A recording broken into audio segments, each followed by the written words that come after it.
Y'all, I'm so excited to finally be making this video. I'm going to assume that you're struggling with royal icing consistency, or that you've come to learn so that you can get started on your cookie decorating journey, and I'm here to help. For months, I've thought of different ways to share information on the many different royal icing consistencies and how the smallest change in thickness can be helpful or cause major issues with cookie decorating. This video will be packed with helpful tips, and it will show many examples of different royal icing consistencies.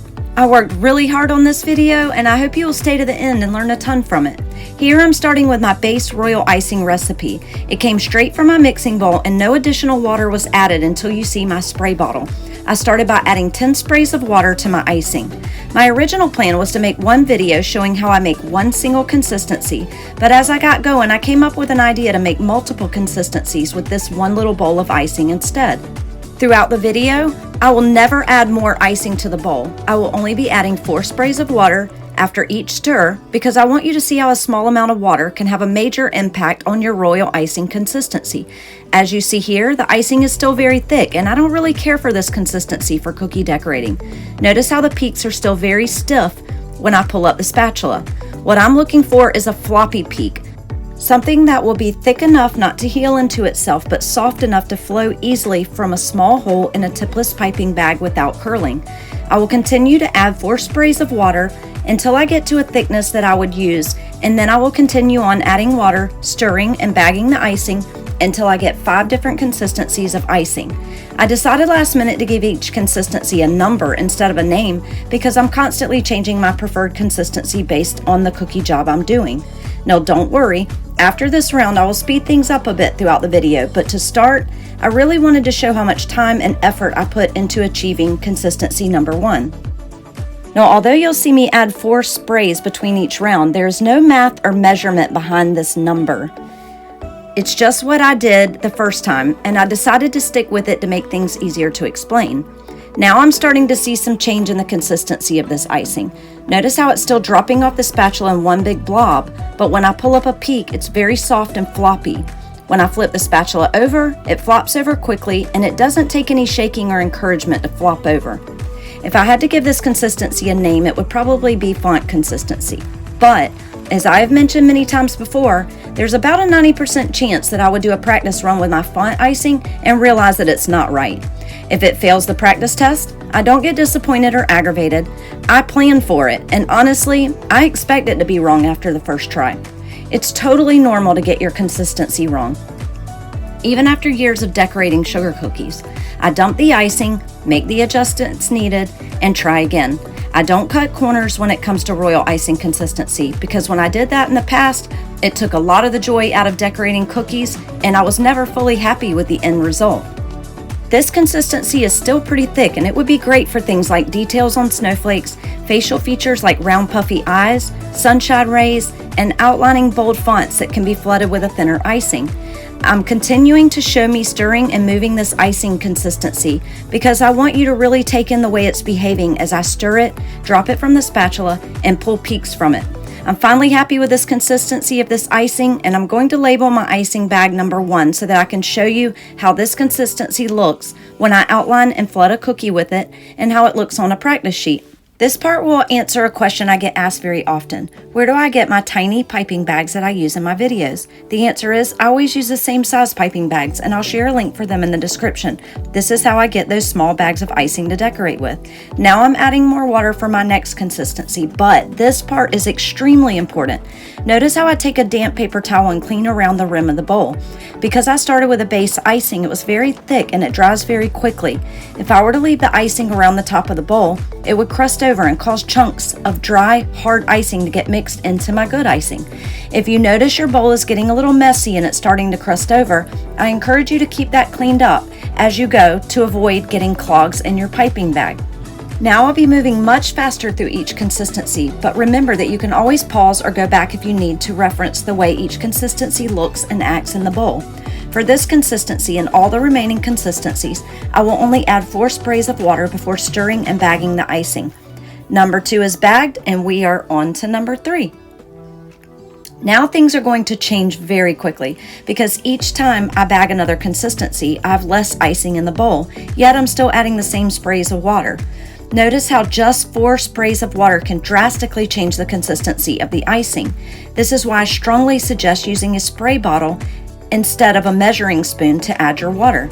You can always thicken your icing back up by adding a small amount of your base icing if you accidentally went too far. I strongly suggest using your base icing instead of adding powdered sugar when you have over-thinned your icing. The reason for this is simple and very important. By adding water and powdered sugar to your icing, you've now completely changed your royal icing recipe, and there's no guarantee that your icing will dry properly. I have found that thickening my icing this way causes the icing to be more brittle and delicate, especially on details and font. By adding your base icing to thicken, you are maintaining the same amount of ingredients like meringue powder to your icing, and it results in a much stronger and dependable icing once it's dry. Now this icing is really starting to get thin now. I'm cutting out most of the stirring because by now you've got the idea. You will notice how the icing is easily dropping off the spatula, but it's still not quite ribboning yet. A lot of you may have learned the blob and ribbon technique, I think it's called, and we haven't made it there yet, but this is a consistency that I use most of the time for my outlining and flooding.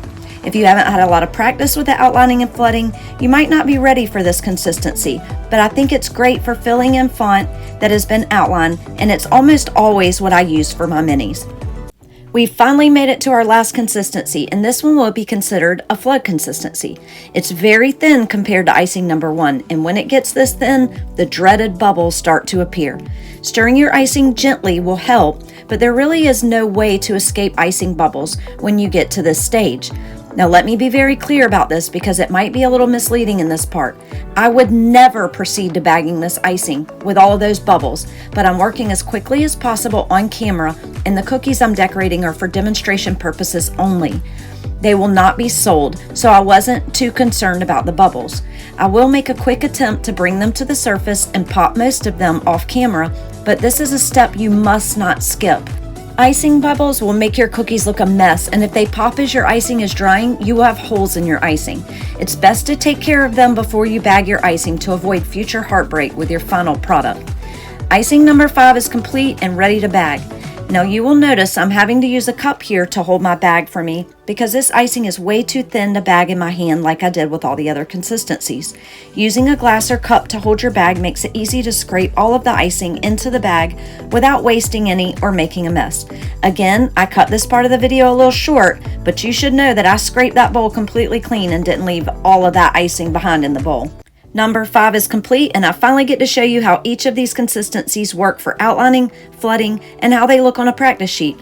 I've tied all of the bags, leaving a little bit of space in case I need to remix the icing later in the bag. When your icing sits for a long period of time, the icing can separate. I'll share a video showing how I remix my icing when it's still in the bag, and y'all know I had to trim those tails off those bags before I can carry on. Now it's finally time for the fun part. I'll be starting with consistency number 1 and a mini cookie heart.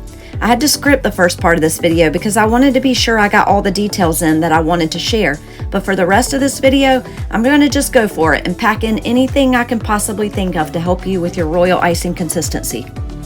So I've cut small holes in the tips of all 5 of my piping bags. And here I am outlining the cookie and then flooding. And the outline went on pretty good, but you'll notice once I start flooding, this is not a good consistency for flooding. These lines are not even trying to go together. And that's what makes this a good consistency for things like details and font outlines and things like that, because it doesn't go together and heal itself together. It stays separated. So I spent a lot of time trying to smooth out this cookie, and I edited out about 2 minutes of it. And I almost got annoyed, but I decided just to keep going and do my best. And you'll see when I pull the scribe out, it even makes peaks in the icing because it's so thick. So I strongly suggest you do not use the icing like this. And if you ever see your icing streaking when you're flooding it and then trying to smooth it out, when you see the streaking like that, that means your icing is way too thick. Just stop there and thin it down and try again, because this is just going to give you a lot of headache, and it's going to take you a lot of time to ever get a smooth cookie, even if you can, Now you see I'm working really hard on this one, and I even give it a good shake, and still there's no smooth surface there, and it just does not look nice. So I'm going to move on to icing number 2. And with icing number 2, this outline is really good. I like this for an outline. You'll see how it's pulling the line really well without it breaking, and it's nice and thick to hold a border, but it's not so thick that it's giving me a hard time to do the outline. Now, as I start to flood, again, you won't see much healing going on, so I don't suggest this icing for flooding a cookie, because I still think that this consistency is still too thick. And I'm sorry if I'm not giving y'all exact measurements, and it might be what you expected, and you may not feel like you're getting what you want. But I hope that by me showing you 5 different consistencies, the way that I make them and the way that they're behaving on the cookie, I really hope that it gives you a lot of insight on royal icing consistency and helps give you the confidence to start. And if you've been struggling with it, I hope that this video answers a few questions for you along the way. Here I'm giving it a good shake. And then see how when I pull it away, it kind of just closes back together when number 1 stayed up with a hole and a peak around it. So you can tell that this icing is a little bit thinner, but still I don't think it's thin enough to be flooding, especially on a larger cookie, because this is a mini, which should be very quick and easy to flood without much manipulation with the scribe. Now y'all, I have to laugh because as soon as I started doing this voiceover, it started raining. And if any of you saw my last video with a voiceover, it started storming so bad that I had to cut my video short. So my luck, here we go. It's raining again, and hopefully it just stays a nice calm rain and I can finish out this video. Here I'm on number 3. I'm outlining, and this is looking good. Already I could tell before I even got to the flooding that this one was going to be a lot better. I was really not going to have to struggle as much with this one to get it to smooth out.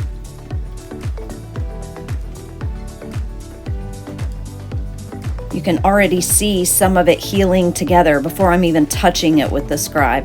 And that's a good sign. That lets you know that you're in the right direction. This consistency could work as a flood for a mini, but I would never suggest this for a larger cookie. It would be a great outline, but I don't think this would be a good flooding consistency for larger cookies. Here, I'm going to give it a little shake and watch what happens when I pull the scribe out.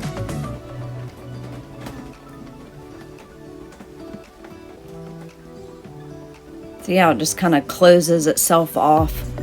And that's a good indication too when you're testing your icing. So I barely have to touch that little peak, and it's going right on back down. Now we're on to number 4. So outlining here, I can tell that this consistency is really, really nice. I like number 3, but I really double like number 4. So this one's coming out real nice and thin, but not too runny. It's going to hold a nice border, you know, a nice outline for the cookie. And then watch how the flood behaves once it starts to get on the second row. It's already going to start healing into each other before I even start to scribe. This consistency is the most like the one that I would use to outline and flood larger cookies with. If you're just starting out, it may be a little harder for you to settle this as a flood on a larger cookie, but I do encourage you to practice with it on minis, because if you can use the same consistency for outline and flood, you will be saving yourself a lot of time and headache in the future. But it is something that takes a lot of practice and getting used to. Now, number 5 is more like a flood consistency, and this can be dangerous to outline with, because if you put too much flood icing in the center with it being this thin, it could over flood the cookie and start going over the edges. So sometimes I'll put a little less if I'm using this consistency, because I know it has the ability to run over the edges. Y'all see me keep pulling the scribe out like that, and that's because sometimes I pop bubbles and sometimes I pull bubbles out of the icing. If the bubble is tiny and I don't want to fight with trying to get the scribe into the bubble to pop it, I'll just pull it out of the icing. Now here I'm kind of smoothing around to the edges because when the icing is thin, it doesn't like to grip the edges as well as it does when it's thicker. So I feel like you don't get as clean of an edge around your cookie. You see how that little bit up there looks a little bit messy? I don't like that. Now the practice sheet. And then I was able to print them out myself, and they are amazing. They're so much fun, and it's such a good way to practice with your icing. Now, I almost got a little lost on this one because I went in real confident going around these loops, and then I realized this icing is pretty thick.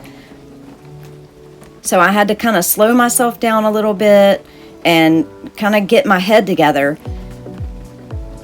Now these loops, notice as I work my way down to the bottom, they're not going to run into each other. They're going to stay as their own line, and those little loops are not going to join together. I think this is the part where where I started to struggle with the icing, because I thought I could just go fast like I normally do, and the icing was just way too thick for me to do that. You see, it's not even touching at the top, and I'm not rushing. I'm taking my time and trying to actually practice with this icing. Now this is the part that really gets difficult, because you can't pull a line on these little swervy, they're not curly, wavy, this little wavy line. Notice how I'm trying to pull a line, but I can't like direct it or steer it because it's just too thick. By the time it drops, I'm already going over the line. So I quickly realized that I have to take my piping tip down closer to the practice sheet. Now I'm on track. So when your icing is thinner, you can pull a line, but when your icing is thicker, you have to stay closer to the surface, and that's why these practice sheets can be so helpful in helping you to learn how to use just different consistencies and how you're going to use each, no matter what detail you're doing, it could be different even though you're using the same icing consistency each time. So I'll continue this pattern with the dots. I'll fill in 3, and then the last 2, I'll try my best to outline around, because circles are hard, and I want to give myself that extra practice of trying my best to go around the circle. But it's hard. It's not easy. And I did a little better on that one, but now I'm going to use my scribe, and I'm going to try to perfectly get it out to the edges of the circle, just because that's why I'm here. I'm going to practice, so I'm going to try to get it as good as possible. And then you'll notice I'm going to have to go back and knock those peaks down, because that icing is so thick that it's going to hold that peak on there, and it'll dry with that peak on top, and that will not be a nice look. If I was making eyeballs or bubbles or anything like that, I wouldn't want those peaks to be on there. Now the point of this part of the exercise is to try to get your icing to come out without a bead at the beginning or the end. This is like the start and stop practice, quick start and stop. So you want to try to get this part of the sheet where you don't have the little beads at the end. Now here goes number 2, and this one's going to be a little bit easier to do the loopity part.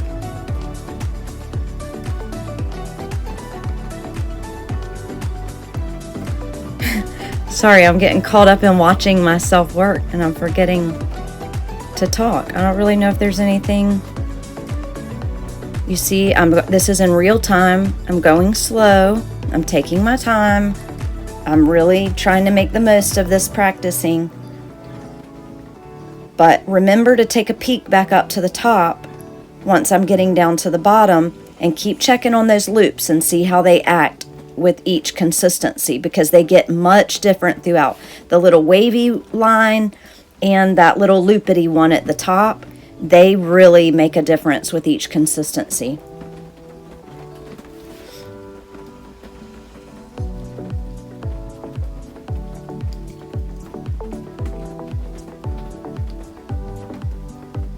Now here we go on this one, the wavy one again.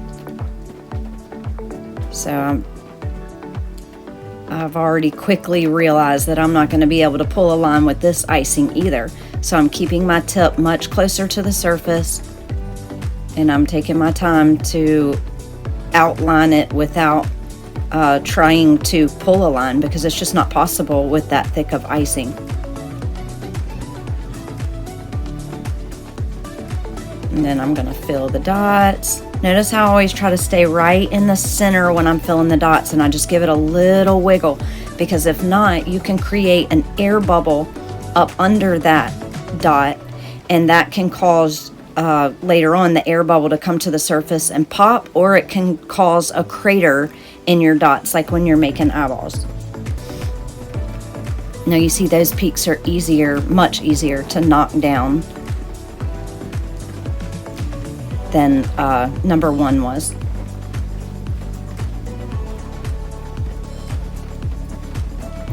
And then we're going to do the little start and stop lines, which I think is super important. People ask me that all the time. How do you keep from getting those little balls at the end of your line, at the start of your line or the end of your line? Oh, look at this. You see, I messed up. Who cares?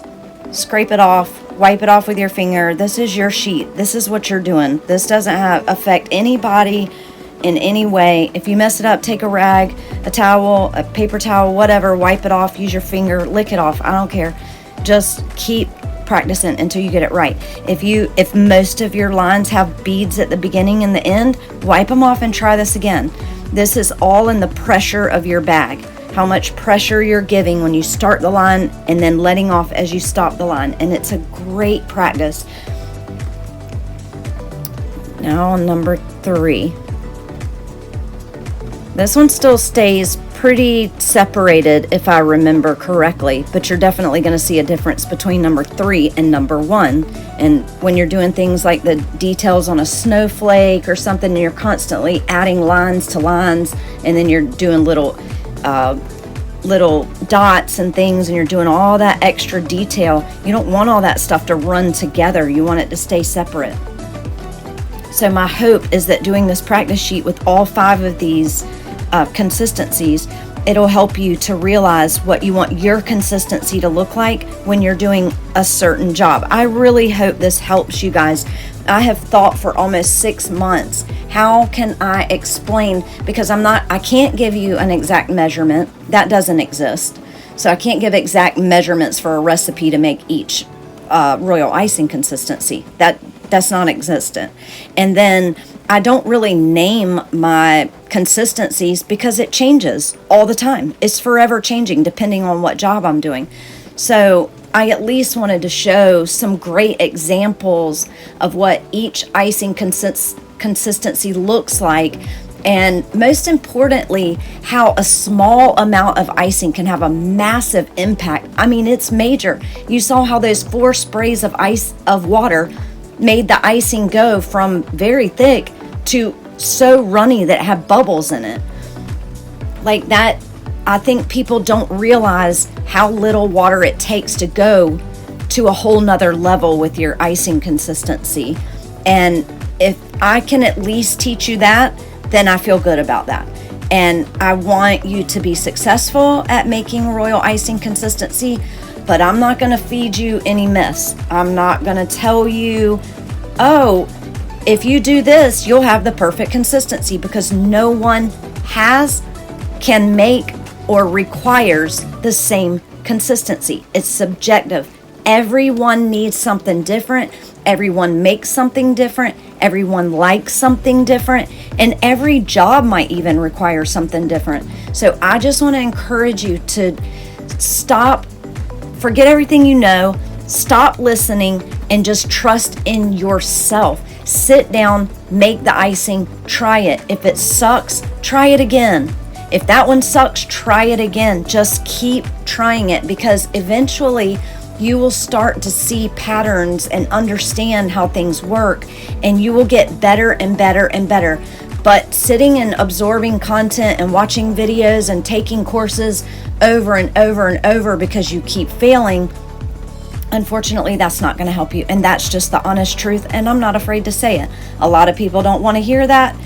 It's the truth. And I'm here to tell you the truth. And I'm here to give you the best that I can give you without running you around the bush, because that's not what I'm here for. So If you notice, we've moved on.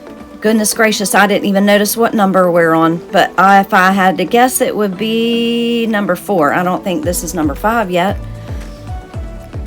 But, ooh, that icing is coming out looking so good. It's coming out smooth. See how I'm able to pull a line and pull it up so far away?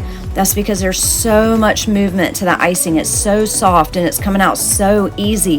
However, that doesn't mean that it's going to be good for details. That just means that it comes out easy. But you'll already notice, see where those loops join at the top? Look how they've just become a little blob. They're no longer a line sitting on top of a line. They're now a little blob. They've healed and joined together, and they're going to continue to do that all the way down the row as it sits for a minute or so. So you see I moved on to the little zigzag, and this is looking super simple. And then watch this part. Oh, I guess I got nervous and I stayed close. Yeah, maybe I just got into a pattern. Normally I would have been able to pull a line on that part. You see, when I stop, I'm just repositioning my hand, and then I stick the tip of the bag back into the icing, give a tiny little squeeze, and then start pulling back to carry on the line where you can't tell that I just stopped and started. That's kind of a hard thing to do, but it comes with practice. Now take a peek up there at the top again, and look how those loops are healing together. They don't look so nice anymore. They looked really good when they first started, when I first laid them down. Now they're looking a bit of a mess, and they're not as clean as you would want it to be for like a little gingerbread girl or something like that. So here I'm doing the same old, just smoothing out little dots and knocking off the little peaks. And you see, as we go up in numbers, it gets easier and easier to smooth out. But there's also bubbles in there that I'm having to pop, because the more water we put in the icing, the more bubbles we're going to get in the icing. So that's something to keep in mind also. That's another reason why you want to try to keep your icing as thick as you can. Now here we go, the start and stop. This is hard with this thin of icing. So see, no pressure in the beginning. You're going to drag that little dot back and then give a little bit of pressure and then let off quickly. See how I put a ball right there on accident? Again. So that would normally be something I'd wipe off and try again. Okay, number 5. This is where you're going to see a massive difference. And it's going to look all good and cute at first. See how much thicker the line comes out because the icing's so thin. And look, already, I haven't even made it halfway through, and already the loops are just completely closing. They're healing together. And that's what you want a flood icing to do.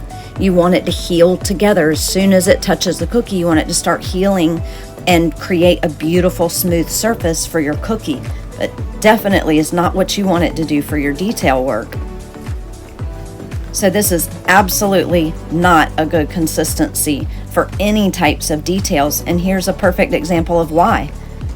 It's great for flooding a cookie, terrible for details.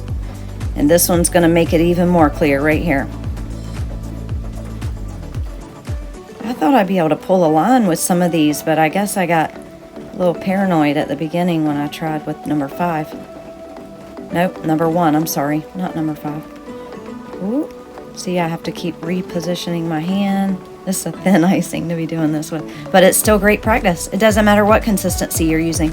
Building that muscle memory and practicing is you're never going to fail by practicing. Even if you have to get your kid to draw on a paper and then ice over it. That might bring you some excitement and joy, something extra fun to do.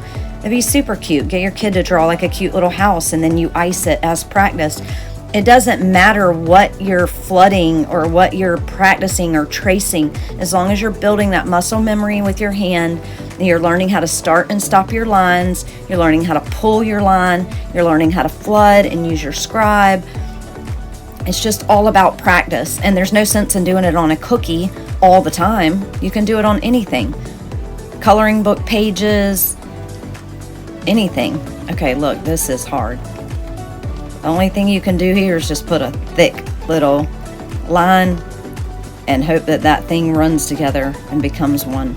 Look at the top. Go back and look up at the top again. Hot mess.